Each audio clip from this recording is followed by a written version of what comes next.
Hello students, BA part first paper first political theory की class में आप सभी का स्वागत है। लास्ट क्लास में हमने फेडरल गवर्नमेंट क्या होती है और उसकी क्या विशेषताएं हैं उस पर चर्चा की थी। आज की क्लास में हम संघात्मक शासन व्यवस्था के क्या गुण हैं, क्या मेरिट्स है उसकी, किस लिए संघात्मक शासन व्यवस्था को एकात्मक शासन व्यवस्था के विपरीत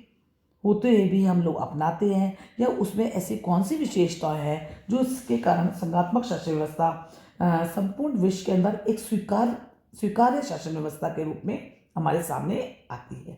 सबसे पहली बात कि संघात्मक शासन व्यवस्था से राष्ट्रीय एकता और स्थानीय स्वशासन में सामंजस्य की बात की जाती है, क्योंकि हम ये देखते हैं कि संघात्मक शासन व्यवस्था में केंद्रीय सरकार और राज्य सरकार इन दोनों के बीच में पावर का डिस्ट्रीब्यूशन कर दिया जाता है। जो राष्ट्रीय महत्व के विषय होते हैं उसमें केंद्रीय सरकार, और जो स्थानीय महत्व के विषय होते हैं उनमें राज्य सरकारों को कानून बनाने का उसके पास में अधिकार होता है। तो हम ये देखते हैं कि इस प्रकार केंद्रीकरण और विकेंद्रीकरण में एक प्रकार का समझौता किया जाता है। तो इस समझौता जो इन दोनों के अंदर संविधान के द्वारा जो इनमें एलोकेशन किया जाता है कि राष्ट्रीय महत्व के विषय जो है वो केंद्र सरकार उनको देखेगी, जो स्थानीय महत्व के विषय उनको राज्य सरकार देखेगी। तो इससे संघीय शासन व्यवस्था के कारण राष्ट्रीय एकता और स्थानीय स्वतंत्रता दोनों के लाभ प्राप्त होते हैं, और ऐसा मात्र केवल संघात्मक शासन व्यवस्था में ही संभव हो सकता है। एक प्रमुख विद्वान डायसी ने ठीक भी कहा है कि संघीय शासन व्यवस्था राष्ट्रीय एकता और राज्य के अधिकारों में एक सामंजस्य स्थापित करने की अद्भुत राजनीतिक पद्धति है। डायसी ने क्लियर कहा है कि संघात्मक शासन व्यवस्था के द्वारा ही राष्ट्रीय एकता और राज्य के अधिकारों में एक सामंजस्य स्थापित किया जा सकता है। तो एक पहला जो एक गुण हमारे सामने आता है कि संघात्मक शासन व्यवस्था से राष्ट्रीय एकता और स्थानीय जो स्वशासन है या जो लोकल गवर्नमेंट है होती है राज्य स्तर पर, उनमें अच्छा सामंजस्य इन दोनों के अंदर आपसे हो जाता है, क्योंकि संविधान के द्वारा ये दोनों को पावर एलोकेट कर दी जाती है, दोनों को वो सब्जेक्ट्स दे दिए जाते हैं जिन पर उनको कानून बनाने का अधिकार होगा। तो पूरे ओवरऑल एक अच्छा सा कोऑर्डिनेशन दोनों लेवल पे दिखाई देता है। दूसरी बात,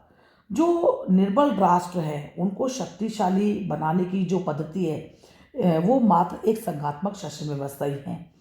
जब सेकेंड वर्ल्ड वार के बाद पूरी दुनिया में जब बदलाव का दौर हो रहा था या नवोदित राष्ट्र स्वतंत्र हो रहे थे, जो विकास के क्रम में थे, उन्होंने ज़्यादातर देशों ने एक संघात्मक शासन व्यवस्था को अपनाया, क्योंकि संघात्मक शासन व्यवस्था में के द्वारा छोटे छोटे स्टेट्स को या छोटे छोटे देशों को यह अवसर प्राप्त होता है कि वे मिलजुल करके एक शक्तिशाली संगठन का निर्माण कर ले, क्योंकि ये भी हम सभी जानते हैं कि संगठन से ही शक्ति प्राप्त होती है। जब हम अमेरिका के बारे में बात करते हैं, यूनाइटेड स्टेट्स ऑफ अमेरिका की जब हम बात करते हैं, तो हमें मालूम है कि अमेरिकन संघ में जब संघात्मक शासन व्यवस्था है वहाँ पे 50 राज्य हैं। यदि ये 50 राज्य अलग अलग होते तो इंटरनेशनल लेवल पर उनको आज वो सत्ता प्राप्त नहीं होती या उनकी शक्ति उतनी नहीं होती जो आज अमेरिकी संघ को प्राप्त है। और भारतीय संदर्भ में अगर हम देखें, जब हम इंडियन फेडरल की बात करें कि राज्यों के संबंध में भी अभी देख सकते हैं कि संघात्मक शासन व्यवस्था को अपनाने के कारण अंतर्राष्ट्रीय क्षेत्र में, आंतरिक क्षेत्र में भारत एक संपूर्ण प्रभुत्व संपन्न राष्ट्र के रूप में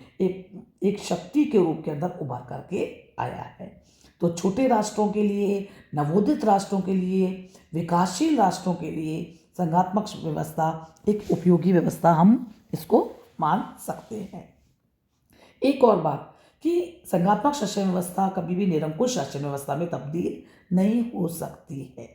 जैसा कि हमने आपको पूर्व क्लास में बताया था कि एकात्मक शासन व्यवस्था में जो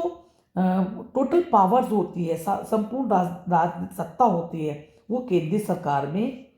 निहित होती है, और एक व्यक्ति, एक दल की निरंकुश शासन व्यवस्था की स्थापना की आशंका बनी रहती है। लेकिन संघात्मक शासन व्यवस्था में जो पावर्स है वो इकाइयों में या केंद्र सरकार और राज्य सरकार दोनों में बंट जाती है। तो इस बात की आशंका कि कोई निरंकुश शासन व्यवस्था की स्थापना होगी ऐसा बिल्कुल भी नहीं है, क्योंकि एक जो डेमोक्रेटिक सेटअप है या जो डेमोक्रेटिक तरीका है गवर्नमेंट करने का, वो मात्र संघात्मक शासन व्यवस्था में ही अच्छे से सफल हो सकता है। जैसा कि ब्राइस ने भी कहा है कि संघात्मक शासन व्यवस्था में एक निरंकुश शासन के द्वारा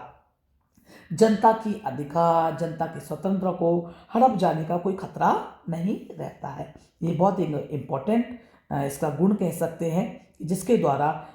जो लोकतांत्रिक व्यवस्था है उसको पुरजोर समर्थन मिलता है।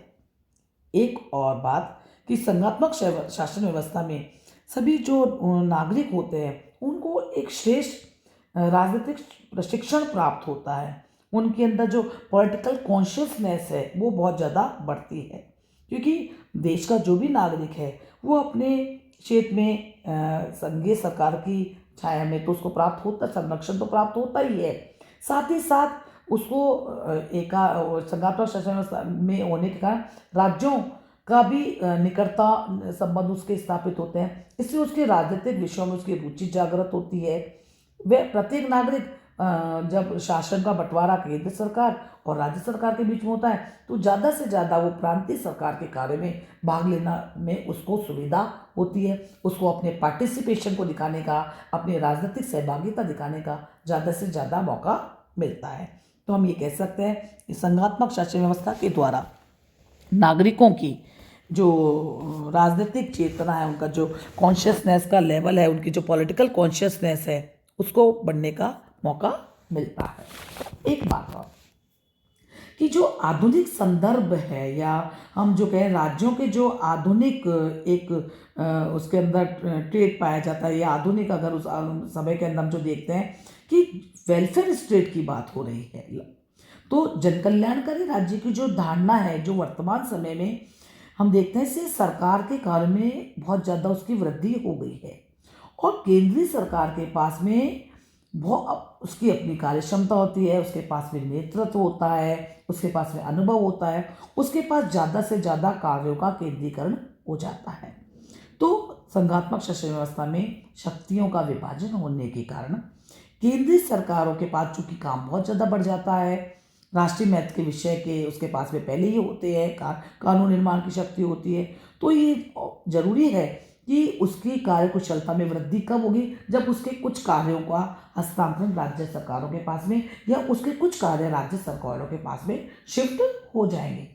और जब ये शिफ्टिंग हो जाएगी तो उसका कुछ कार्यभार उसका हल्का होगा, कम होगा, और वो जो उसके महत्वपूर्ण कार्य हैं, जो राष्ट्रीय महत्व के उसके पास जो कार्य है, वो उन कार्यों को कुशलता के साथ में कर सकेगी। तो ये एक बहुत बड़ी इम्पोर्टेंट है व्यवस्था है या विशेषता है कि जिसके द्वारा हम देखते हैं कि आज जो वेलफेयर स्टेट के कारण राज्यों के कार्य बहुत ज़्यादा बढ़ गए हैं, जो केंद्रीय सरकार है उनके पास कार्यों की अधिकता बहुत ज़्यादा हो गई है, और राष्ट्रीय महत्व के विषय उसके पास में भी है। अगर यदि शिक्षा है, स्वास्थ्य है, यातायात है, संचार है, अगर बहुत से ऐसे मल्टी विषय हैं जो अगर जब राज्य सरकार के पास इनके कानून निर्माण की शक्ति आ जाती है तो केंद्रीय सरकारों का जो कार्यभार है वो थोड़ा कम हो जाता है। तो यह भी एक संघात्मक शासन व्यवस्था का एक बहुत बड़ी उपलब्धि कही जा सकती है। एक और अन्य बात कि आज के जो विशाल राज्य हैं या विशाल देश है उनके लिए संघात्मक शासन व्यवस्था सबसे उपयुक्त शासन व्यवस्था है, क्योंकि जो जितना बड़ा देश होगा उसमें भाषा, धर्म, जाति है और अपने अपने जो हित है उसमें बहुत विभिन्नता पाई जाती है, और ये जो विभिन्नता होती है इसमें अलग अलग क्षेत्रों के लिए अलग अलग प्रकार के प्रबंध भी करने होंगे। तो इस प्रकार की शासन व्यवस्था या इस प्रकार का प्रबंधन मात्र संघात्मक शासन व्यवस्था में ही संभव हो सकता है। इसलिए विशाल राज्यों के लिए जहाँ पे बहुत ज़्यादा भाषा, धर्म और जाति की विभिन्नता हो, वहाँ संघात्मक शासन व्यवस्था उपयोगी कही जा सकती है कि जब अगर महत्वपूर्ण स्थितियाँ हो, कोई संकट काल हो, तो केंद्र सरकार के पास में उसकी प्रमुखता की स्थिति होती है, वो एक दृढ़ता के साथ में निर्णय लेने की क्षमता में होती है, और राज्य सरकार उसको कोऑपरेट करके एक व्यवस्था स्थापित करती है। तो विशाल राज्यों के लिए और संकट काल के लिए हम संघात्मक शासन व्यवस्था को उपयोगी मान सकते हैं। तो हम ये कह सकते हैं कि इस प्रकार के इन सभी लाभों के लिए, इन सभी गुणों के लिए संघात्मक शासन व्यवस्था प्रजातंत्र के भी अनुकूल है और इसने प्रजातंत्र को लोकप्रिय बनाने की दिशा में बहुत महत्वपूर्ण कार्य किया है। Thank you. आगे की क्लास में हम संघात्मक शासन व्यवस्था के दोषों पर चर्चा करेंगे और अपने विषय इस टॉपिक का समापन करेंगे। Thank you.